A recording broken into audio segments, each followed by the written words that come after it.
ዲያቆን ናብ ስዑድ እንተኸይዱስ ክቅድስ ይኽእል ዶ ወይስ ኣይቅድስን እናበልኩም ብውሽጢ መስመርን ብቃልን እላ ልትጥይቆ ስለዘለኹም ኩላትና እንስማዕ። በመጀመሪያ ስልጣነ ክህነት ናይ ብፁዓን አቦታትና ናይ ሊቃነ ጳጳሳት እዩ። ወይ ድማ ናይቲ ሊቀ ጳጳስ እዩ፣ ናይ አቦና ሊቀ ጳጳስ እዩ።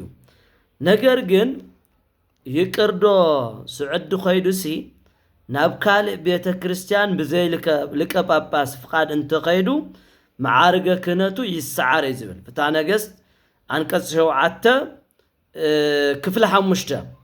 ስለዚ ዲያቆን ካብ መዓርጉ ዝሰዓረሉ ምኽንያት ከንበልኩም ስምዑ። ኣብ ስርዓተ ቤተ ክርስቲያን ተጻሕፈን እውን ኣሎ ካብ ፍትሐ ነገሥት ዝተወሰደ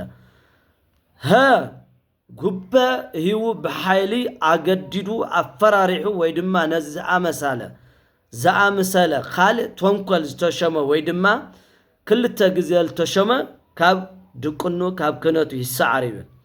ለክልተ ሰበይቲ ዝተመርዓ ወይ ድማ ኣብ ግዜ ዝተሸመሉ ካብ ሰበይቲ ርሒቀ ንጽህና ሓልየ ክነብር እየ ኢሉ ተመጻቢዑ ድሕር ሙሻሙ መጽዑ አፍርሱ ሰበይቲ ዝተመርዓወ ወይ ድማ ኣብ ዘማዊት ሰበይቲ ዝበጽሐ ወይ ድማ ተሓዊኡ ተኽልል ዘብጽሐ ወይ ድማ ክምልኩስ እየ ኢሉ ሰበይቱ ዝፈትሐ ካብ ክህነቱ ካብ ድቁኑ ይሰዓር ይብል። ሃመርዋ ኩሉ ሻዕ ዝሰክር እዚያ ንደግማ ኢና። ኩሉ ሻዕ ዝሰክር ኣብ ክፉእ ስራሕ ጸኒዑ ዝነብር ብሓሶት ዝምስክር እንተኾይኑ ዲያቆን ካብ ክህነቱ ይሰዓር እዩ ዝብል። ወለድ ዝቅበል ወይ ነጋዳይ እንተኾይኑ እውን ይሰዓር እዩ ዝብል። ሰብ ፈታዊው ዓርኩ ዝሓመ እንተኾይኑ ካብ ክህነቱ ይሰዓር ይብል። ንሰብ ዝጽብዕ ሓይሊ ዘርኢ ሰብ ዝወቅዕ ኤጲስቆጶስ ዘይፈቀደሉ ዝሙንኩስ ነቲ ኤጲስቆጶስ ዝነዓቐን ዘቃለለን እቲ ኤጲስቆጶስ ፀውዒዎ ኣይመፅን ኢሉ ዝተረፈ ካብ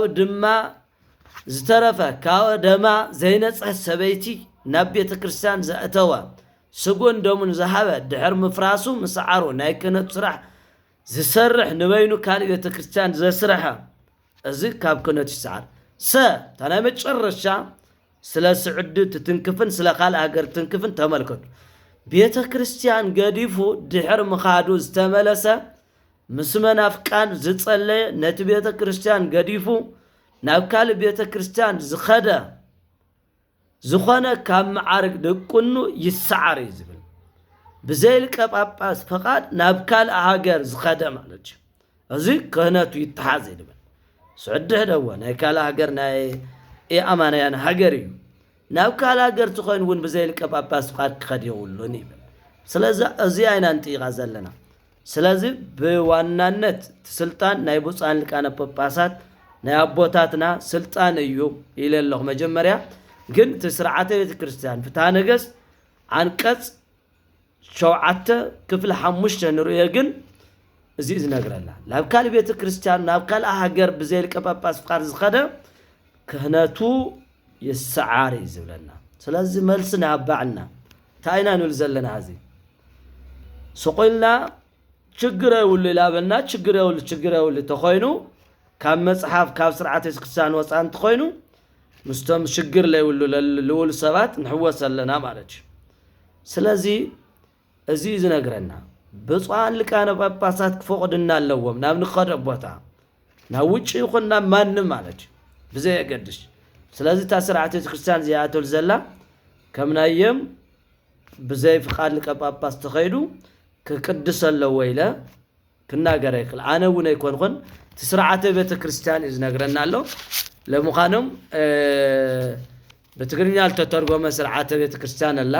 እሳ እውን ካብ ፍትሐ ነገሥት ዝተወሰደት እያ። ማስረጃ ብምቕራብ ስለልኾነ ስርዓተ ቤተ ክርስቲያን ነንብብ ባዕልና ካብ ምጥያቕ ነንብብ እሞ ድሕሪኡ ታኢሉ ዘሎ ስርዓተ ቤተ ክርስቲያን ክንብል ዝግባእ።